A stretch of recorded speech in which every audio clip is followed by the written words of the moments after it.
हाय। तो आज मैं आप लोग को सुनाती हूँ मेरी एक्सीडेंट स्टोरी। तो आज से एग्जैक्टली 1 महीने पहले I met with an accident. Not just me, मेरा भाई, आई मीन मेरा ब्रदर इन लॉ भी। हम लोग स्कूल से वापस आ रहे थे और वो बाइक से आ रहे थे हम लोग, और सडनली एक दूसरी बाइक आके हमारी बाइक से टकरा गई। और फिर हम दोनों धड़ाम से नीचे गिरे, और जिसकी वजह से उसके पैर में चोट लगी, मेरी कमर में और मुंह में थोड़ी सी चोट लगी। लेकिन होपफुली हमें कोई मेजर इंजरी नहीं हुई। हाँ, लेकिन इंटरनल इंजरीज़ भी ऐसी हैं जिसकी वजह से आज भी हम लोग को दर्द होता है 1 महीने के बाद भी। मेरी कमर में और उस बेचारे के पैर में दर्द है। लेकिन होपफुली कोई मेजर इंजरी नहीं हुई थी, जिसकी वजह से मैं बेड रेस्ट पे थी। और आज ना मेरी वेडिंग एनिवर्सरी थी। आज मतलब ये जो ब्लॉग है ना, इस दिन भी वेडिंग एनिवर्सरी थी, फर्स्ट वेडिंग एनिवर्सरी पता है। और हम लोग शाम को निकले घर से, क्योंकि सारा दिन तो मेरे अंदर हिम्मत ही नहीं थी बेड से उठने की। शाम को हमने सोचा कि चलो सेलिब्रेट तो कर ही लेते हैं, first wedding anniversary after all.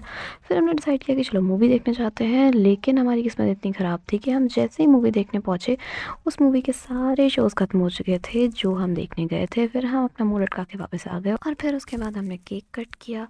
पता है, जब मैं गिरी थी ना, तो उसकी वजह से शायद मेरा ये जो लोअर जॉ था ना, ये डिसलोकेट हो गया था, जिसकी वजह से ना तो ये ठीक से खुलता था और ना ही मैं कुछ खा पाती थी। आई मीन मैं कुछ ऐसे ऐसे च्यू नहीं कर पाती थी, जिसकी वजह से ना मुझे बड़ी दिक्कत होती थी, क्योंकि मैं कुछ खा ही नहीं पाती थी। मुझे ऐसा लगता था कहीं ऐसा ना हो कि मेरा ये जो लोअर जॉ है ना, ये हमेशा के लिए ऐसे ही रह जाए और मेरा मुंह अजीब सा हो जाए। लेकिन होपफुली अब मेरा लोअर जॉ ठीक हो गया है, जिसकी वजह से मैं बहुत ज़्यादा खुश हूँ और मैं जम के खाती हूँ।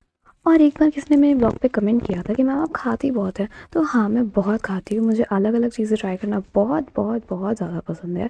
अब भाई दुनिया में आए हैं तो खाएंगे पिएंगे मज़े करेंगे।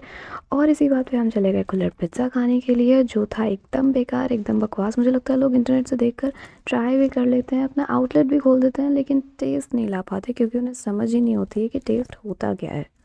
खैर, खाने पीने के साथ साथ अपनी हेल्थ को मैनेज करना भी बहुत इंपॉर्टेंट है। तो इसी बात पे take care of you and your health as well. Okay, tata, bye bye.